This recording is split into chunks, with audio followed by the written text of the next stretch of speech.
ইব্রাহিমের জন্য একটা কঠিন পরীক্ষা ছিল, সুবহানাল্লাহ।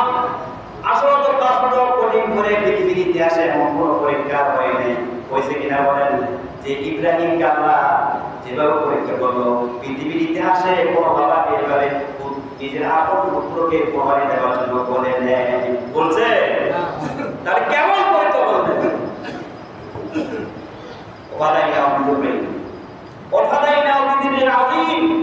তোমাকে কঠিন পরীক্ষার মাধ্যমে মুক্তি দেওয়া হলো, তুমি পরীক্ষা পাস করলা, তোমাকে মুক্তি দিয়েছি আমি এক কঠিন পরীক্ষা নিয়ে, সুবহানাল্লাহ, তুমি পাস হয়েছ। এজন্য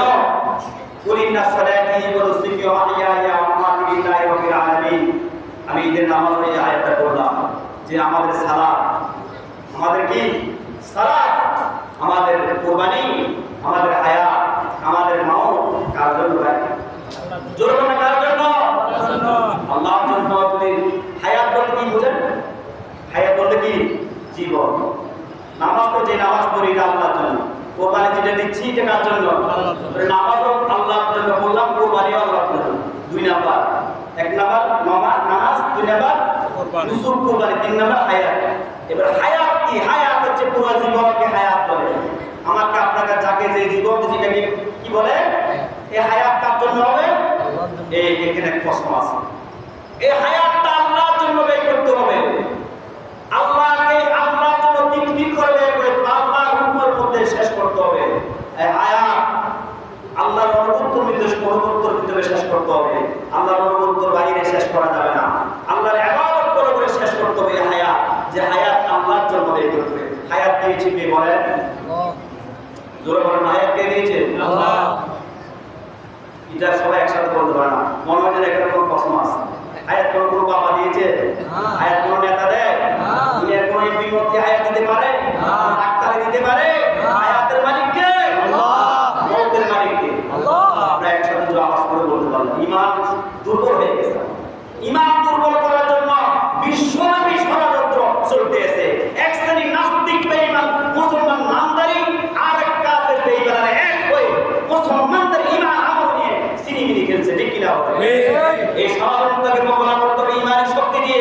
মুসলমানদের কাছে একমাত্র বড় শক্তি হচ্ছে অস্ত্র শক্তি নয়, বল শক্তি নয়, দম শক্তি নয়, জনগণ নয়, জনগণ নয়, অস্ত্রবল নয়, ঈমানের শক্তি।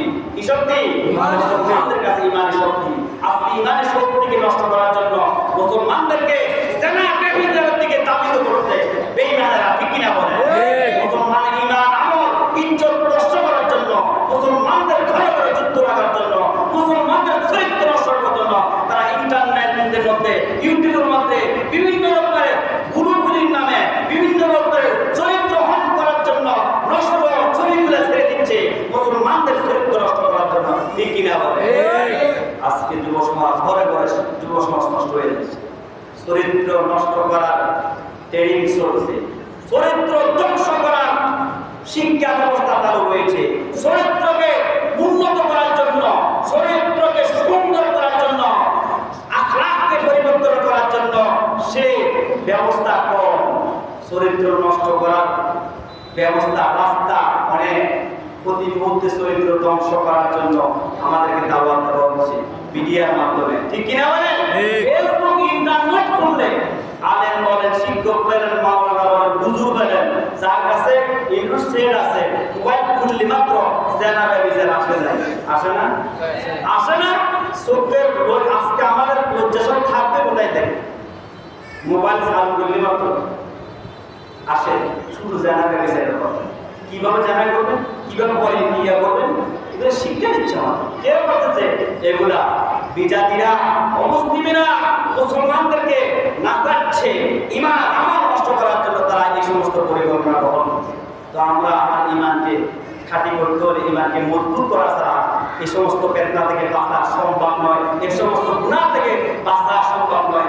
এই জন্য হাদিস শরীফের মধ্যে নবী যে একটা কথা বললো, আল্লাহ আমাকে একটা কথা বললো যে শেষ জমানায় ঈমান টিকে রাখা এত বেশি কষ্ট হবে, হাতের তালুর মধ্যে আপনার কয়লা রাখা যত কষ্ট, হাতের তালুর মধ্যে আপনার কয়লা রাখা কষ্ট বেশি না কম? যত বেশি কষ্ট তার চাইতে বেশি কষ্ট হবে ঈমান টিকায় রাখা।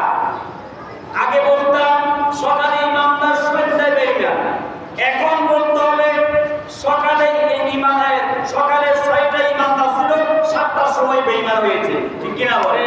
আর আমরা ওয়াজ করতাম কি সকালে ইমানদার, সন্ধ্যা বেঈমান। এখন এত লম্বা টাইমে সময় লাগে না।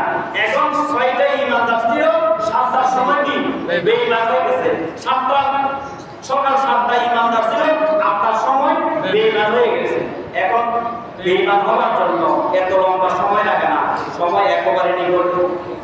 তো এই অবস্থায় যদি মৃত্যুবরণ করেন তাহলে ইমানদার হয়ে মৃত্যুবরণ করলেন না বেঈমান হয়ে মৃত্যুবরণ করলেন? বেঈমান হয়ে। যেহেতু তওবা করার সময় নাই, অল্প সময়ের মধ্যে আপনি বেঈমান হয়ে গেলেন। আর যখন বেঈমান হয়ে গেলেন তখনই মৃত্যুবরণ করলেন, ঠিক কিনা বলে? এজন্য খবরদার বাবা, ঈমানকে মজবুত করেন, ঈমানকে শক্তিশালী করেন।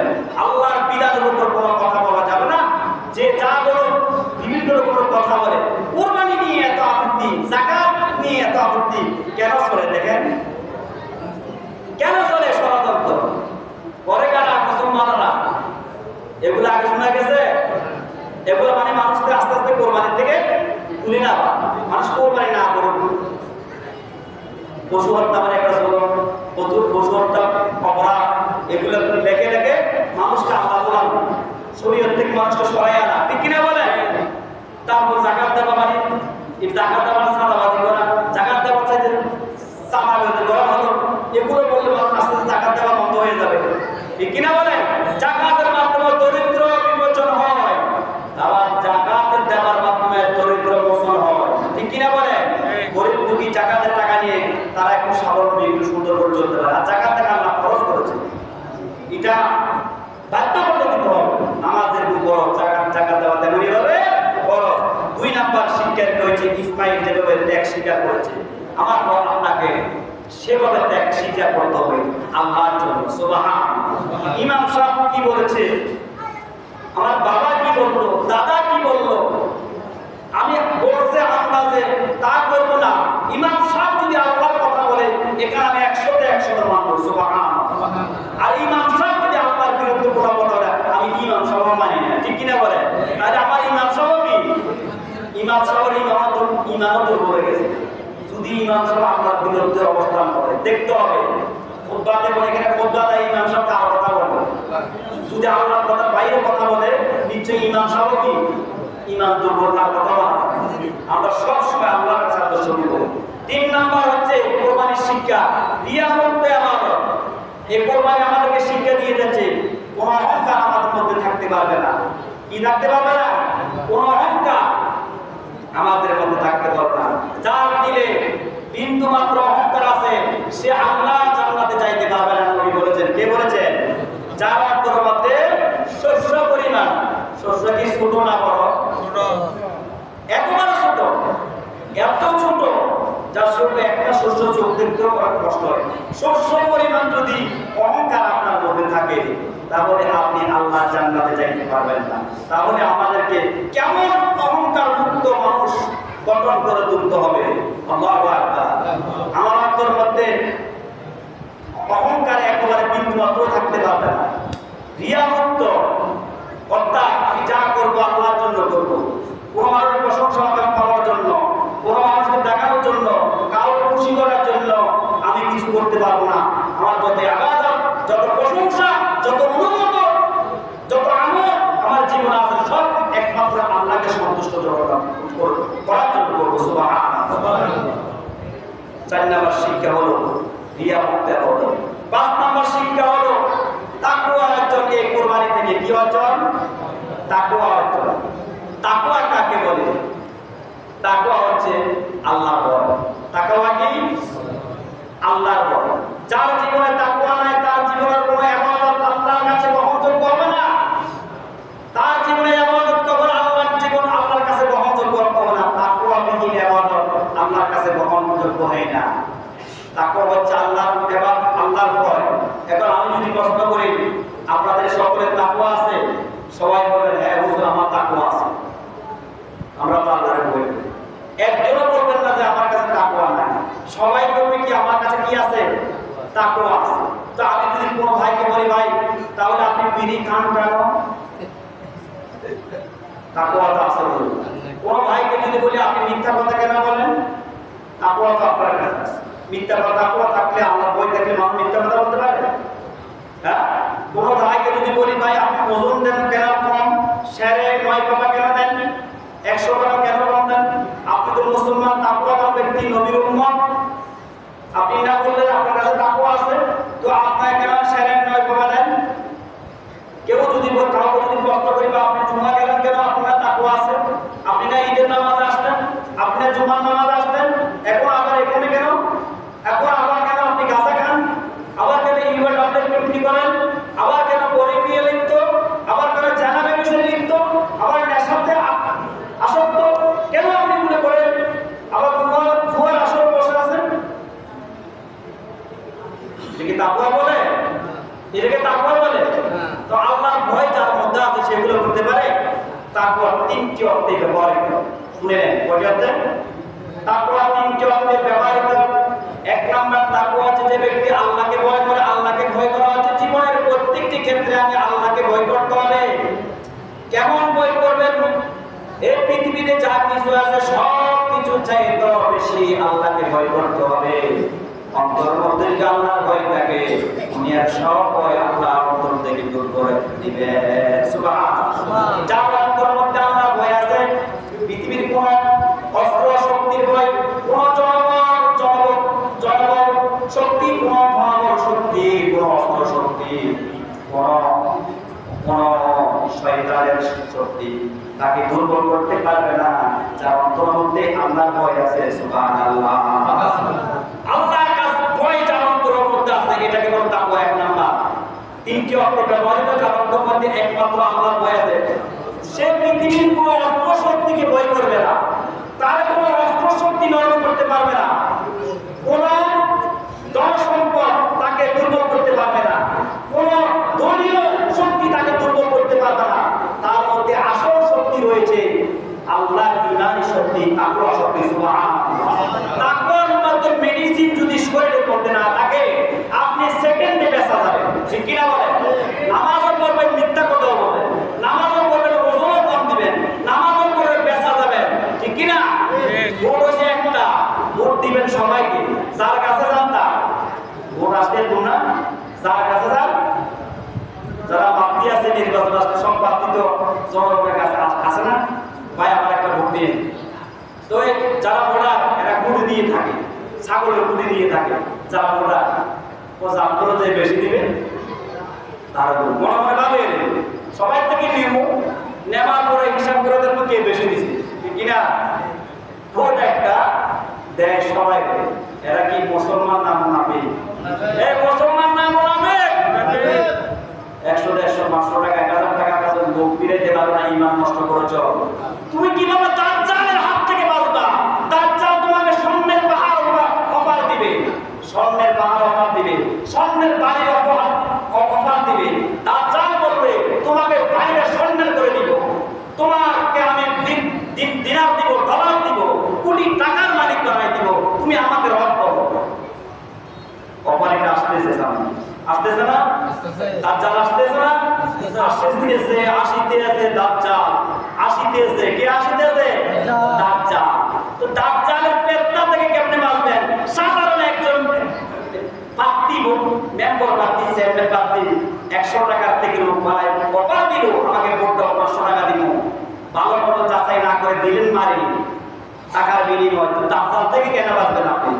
আপনি বলবেন দাজ্জাল যখন আসে, ও দাজ্জাল ভাই পুরা আমরা ডবল বললাম, তুই আর বাবুর উপর করবি, বাড়িটা সোনার বানাইছে, ইমান জায়গা থাক। ঠিক না? তো দাজ্জাল করে ঠিক আছে, আমার সাথে আসো, তুমি আমার শনি হইবা, আমার পক্ষ থাকবা, আমার দলে থাকবা, ইমাম মেহেদীর সাথে আমরা যুদ্ধ করবো। নাউযুবিল্লাহ। নবীর উম্মত হইও কিছু সংখ্যক উম্মত দাজ্জালের সঙ্গী হয়ে যাবে। ঠিক কি না? দাজ্জালের সাথে সঙ্গী হয়ে ইমাম মেহেদী আল্লাহর শরীরের সাথে যুদ্ধ লিপ্ত হবে। ঠিক কি না বলে? এরা মুনাফিক মুসলমান। এরা কারা মুসলমান? মুনাফিক মুসলমান। খবরদার ঈমান খালি করো, ঈমানের উপর শিশা ঢালাই করো, না হলে টিকতে পারবে না। বাতিল শক্তি, মুনাফিকি শক্তি, কাফের বেঈমানরা তোমাকে দুনিয়ার মধ্যে খতম করে দিবে। ঠিক কি না বলে? এই দুনিয়াতে টিকতে দিবে না। ঈমান মৃত্যুর আগে হারাই ফেলবা, সারা জীবনের সব শেষ হয়ে যাবে। কাফের বেঈমানের কাছে তোমরা কখনো আত্মসমর্পণ করবে না। মুসলমান আত্মসমর্পণ করা আল্লাহর কাছে করবে, আর কারো কাছে আত্মসমর্পণ করবে না। ঠিক কিনা বলেন? তাহলে তাকওয়া কাকে বলে? আল্লাহকে ভয় করে। তাকওয়া হলো জীবনের প্রত্যেকটি ক্ষেত্রে বলবে আমি আল্লাহকে ভয় করি। হাসি দিয়ে ফেলবে, আপনি হাসি হয়ে যাবেন সত্যর জন্য। হাসি, সত্য কথা বললে হাসি হয়ে যাবে, মিথ্যা করলে হাসি হবে না। এই মুহূর্তে কোন সিদ্ধান্তের মধ্যে থাকবেন বলেন? ইমানি পরীক্ষা করা যাবে। সত্য বললে হাসির গলা, হাসির রশি গলায় ঝুলে দিয়েছে, টান দিবে, অফার দিল, বলল তোমাকে দুইটা অফার দিলাম, যে কোনো একটা গ্রহণ করতে হবে। এটা সত্য হলে সত্য কথা, যদি সত্য বলো হাসি হয়ে যাবে, আর যদি এই জিনিসটা মিথ্যা তাহলে তোমাকে স্থান দিয়ে দেওয়া হবে। এখন তুমি কি সত্য মিথ্যা বলতে পারবা? তাহলে বলো মিথ্যা, সত্যকে তাহলে মাথায় দিব। আর যদি বলো সত্য, যদি সত্য বলো হাসি হয়ে যাবে, আমরা অফার গ্রহণ করবে। আপনার ইমান যদি দুর্বল হয় যখন বলে বাড়ানো জান বাজার করো, ঠিক কিনা? আগে কোনো রকম জান বাজার করা তখন ইমান আনবো। সময় তো আছে, সময় তো। ইব্রাহিম ইমাম লাগবে, ইমাম লাগবে। ইব্রাহিম আলাইহিস সালাতু ওয়াস সালামের জাতির পিতা ইব্রাহিমের ইমাম লাগবে, ঠিক কিনা বলেন? এই জমিনে টিকে থাকতে হবে, জাতির পিতা ইব্রাহিমের ইমাম লাগবে। আরব নিকুঞ্জের মধ্যে ইব্রাহিম নিক্ষেপ করলো নমরুদের সন্তান নমরুদ এবং ইব্রাহিমের পিতা আদর্শ একমত হয়ে সন্তানকে অগ্নিকুণ্ডের মধ্যে নিক্ষেপ করলো।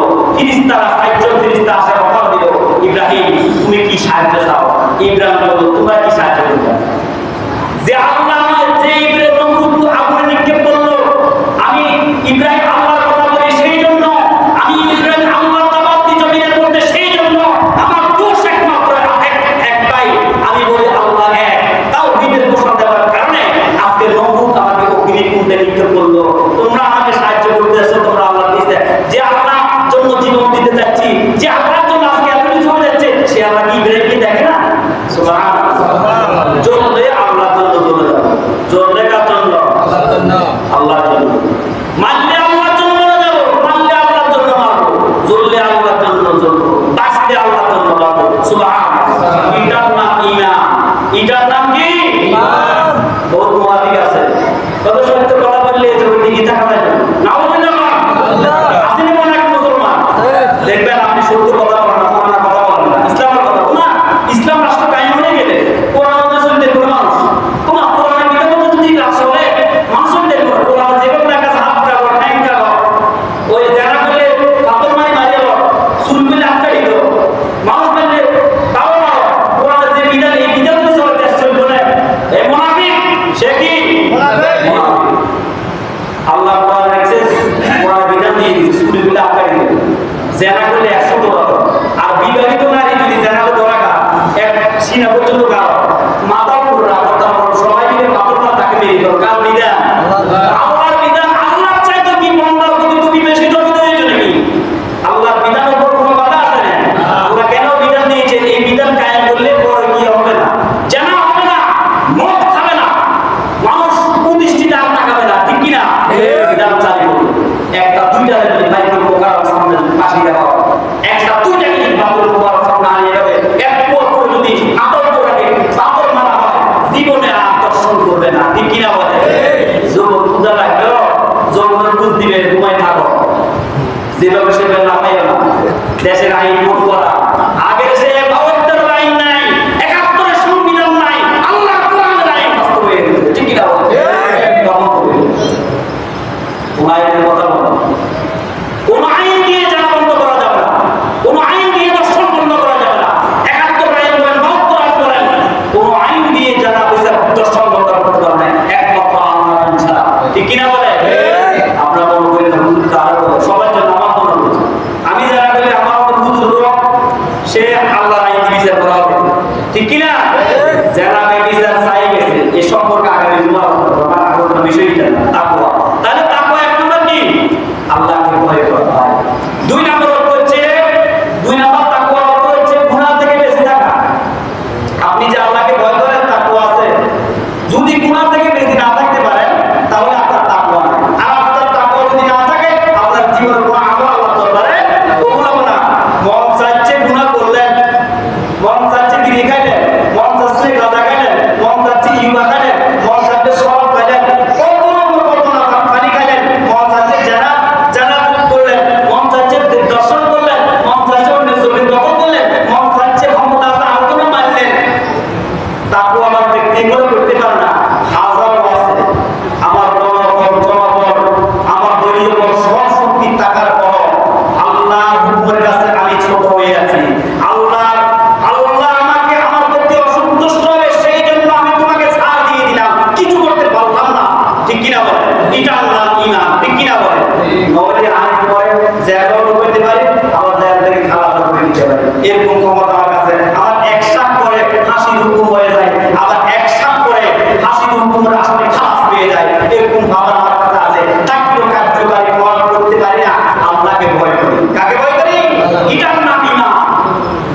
এটার নাম 500 টাকা। একটা দোকানদার চাই তোমার চা খাইলেন, বিল আসছে 110 টাকা।